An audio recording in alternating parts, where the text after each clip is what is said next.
Hakuna Matata. Today is Thursday, March 14.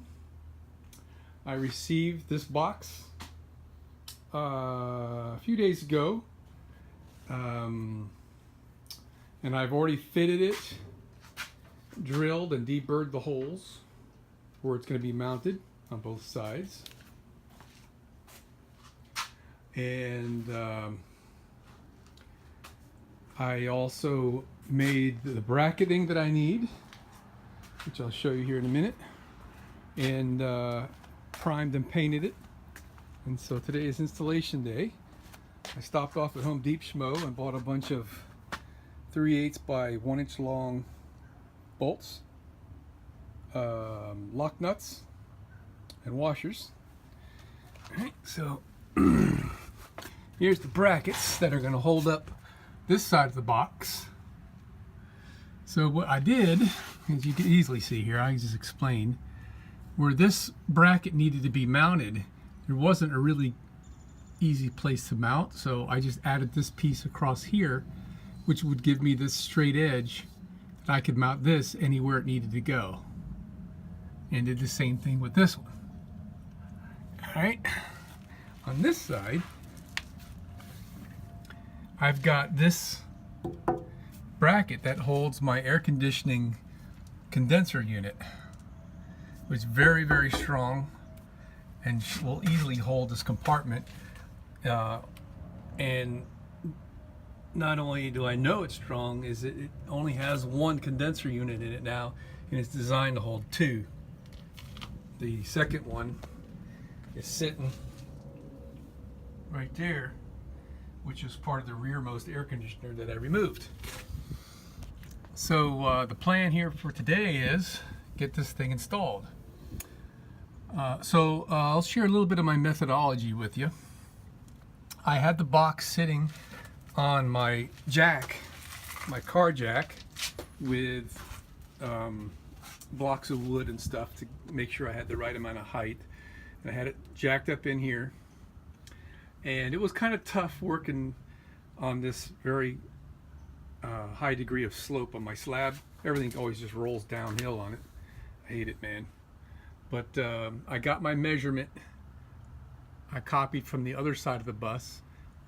From here to the top edge of the box was 5.5 inches. So I did my best shot of getting this hole in exactly the right spot. And then I installed that bolt. And then that gave me something good and secure on this side. And then I focused on the other side. And I adjusted the jack and everything. And I had to tilt up and down this way.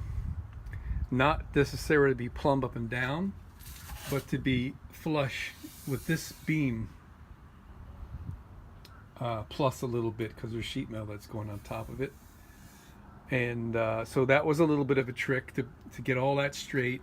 And I also used a straight edge square on the front of the box up to this surface, so I know I had the in and the out right. So it was quite a bit of finagling, and I'm very picky to make sure I do this the best I can. And in the process, I kind of missed a little bit. So I had to slot this hole. It's slotted a little bit back and a little bit up and down, so it's in there loosely. Here, I'll show you.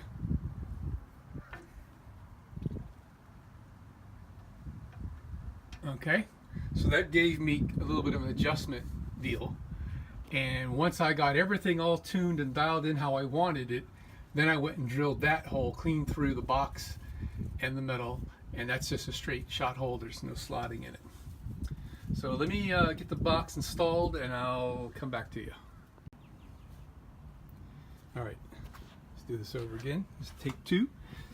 So there's the floor jack. Got to put a little wrench or something underneath the wheel so it doesn't roll away on me. And we're getting ready to put the bolts in. I thought I'd let you see how I'm doing this. So that hole is practically lined up. I got to wiggle it around. We're going to have 2 washers between the box and here to make way for this bump. I mean 1 washer, I'm sorry, on the front to make way for this bump in the weld here. The boxes on the other side, I actually filed these edges down where they were interfering with the brackets, but I don't want to work that hard this time. And in the back, it's going to get 2 washers to give us a little cant, because this bracket is not a 90-degree exactly with this. It's not that big of a deal, really, because the side of the box will flex when I tighten the bolts. But I'm doing my best to make sure that I'm not stressing the box. On the other side, I was very particular about putting plastic spacers between everything, between the steel and the aluminum. But, you know, by the time I get a galvanic corrosion effect on this thing, I'm not going to be driving anymore, okay? So I'm okay with it. I did put some undercoat spray in the 2 holes of the steel that I drilled in there just for the heck of it, but all right, so now we're going to stick the bolts in, and I guess the next thing you're going to see is when it's all done. Okay, she's in, and it's solid as a rock. Doesn't budge a bit. Absolutely solid. I'm very pleased. Oh yeah, let's see if I can show you. There's a gap between there where this washer is, and in the back the gap is 2 washers thick. Everything fit perfect.